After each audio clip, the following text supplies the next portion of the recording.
اعوذ باللہ من الشیطان الرجیم بسم اللہ الرحمن الرحیم۔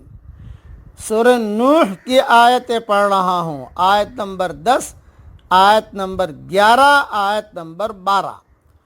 فَقُلْتُ اسْتَغْفِرُوا رَبَّكُمْ إِنَّهُ كَانَ غَفَّارًا۔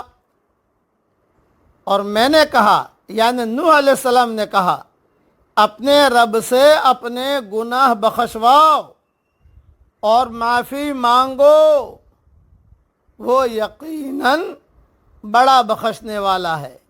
یرسل السماء علیکم مدرارا، وہ تم پر آسمان کو خوب برستا ہوا چھوڑ دے گا۔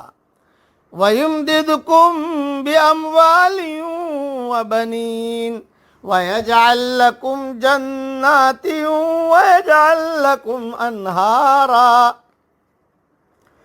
اور تمہیں خوب پے در پے مال اور اولاد میں ترقی دے گا، اور تمہیں باغات دے گا، اور تمہارے لیے نہریں نکال دے گا۔ تینوں آیتوں کے مختصر سے تشریح سن لیجئے کہ بعض علماء اسی آیت کی وجہ سے نماز استسقاء میں سورہ نوح علیہ السلام کے پڑھنے کو مستحب سمجھتے ہیں۔ یہ بعض علماء جو ہے ان کی ترتیب تھی۔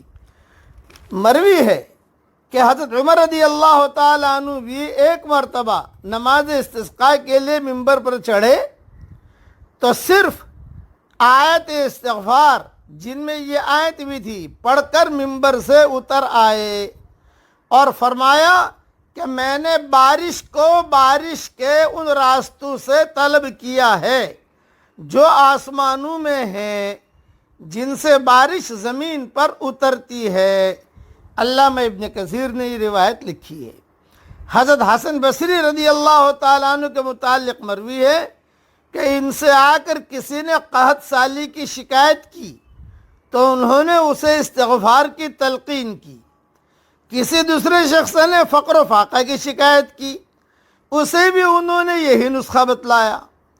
ایک اور شخص نے اپنے باغ کے خشک ہونے کا شکوہ کیا، اسے بھی یہی فرمایا استغفار کر۔ ایک شخص نے کہا میرے گھر میں اولاد نہیں ہوتی، اسے بھی کہا اپنے رب سے استغفار کر۔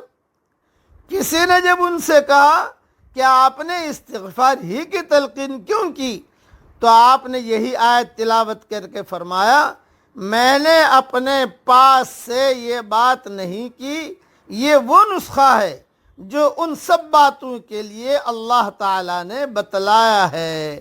ایسر التفاسیر میں یہ سارا مضمون موجود ہے۔ اس لیے زیادہ سے زیادہ ہمیں استغفار کرنا چاہیے۔ بیماریاں، ٹینشن، پریشانیاں، اٹھتے بیٹھتے آدمی استغفار کی کثرت کرے۔ چلو نقد تو پڑھی لو میرے ساتھ۔ استغفر اللہ الذی لا الہ الا هو الحی القیوم واتوب الیہ۔ اٹھتے بیٹھتے صرف اتنا پڑھو، مختصر استغفار پڑھنا ہے، اللہم اغفر لی، اللہم اغفر لی، اللہم اغفر لی۔ اور اگر عربی میں نہ آوے، اے اللہ مجھے معاف کر دے، اے اللہ مجھے معاف کر دے، اے اللہ مجھے معاف کر دے۔ اتنا پڑھنے میں تو کوئی پیسہ لگتا نہیں ہے، روٹی بناتے بناتے، کام کرتے کرتے، اٹھتے بیٹھتے صرف آدمی کہے اللہ مجھے معاف کر، سارے مسلمان مردوں عورتوں کو معاف کر، یہ چلتے رہو، پڑھتے رہو، اللہ تعالیٰ خوشحالی والی زندگی بھی دے گا۔ یہ بھی استغفار کی فضیلت ہے۔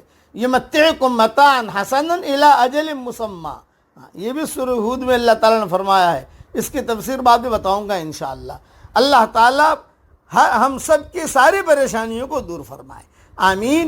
وآخر دعوانا ان الحمدللہ رب العالمین۔